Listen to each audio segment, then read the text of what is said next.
موقف مساكن عين شمس في حي عين شمس في شرق محافظة القاهرة اهو.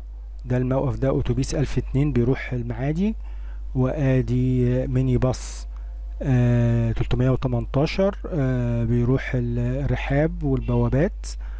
وهنشوف برضو في الموقف ادي 318 اهو. 51 بيروح قرية زنين في الجيزة، وادي في ميني باص 315 بيروح بشتيل في الجيزة.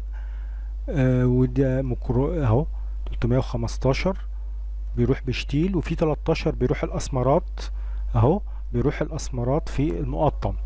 يبقى ده مساكن عين شمس فيها ميني باصات وفيها ميكروباصات. الميكروباصات هنعمل لها فيديو تاني ان شاء الله. شكرا لحسن استماعكم، وما تنسناش دعمونا باللايك والشير وتفعلوا الجرس، والى اللقاء. شكرا.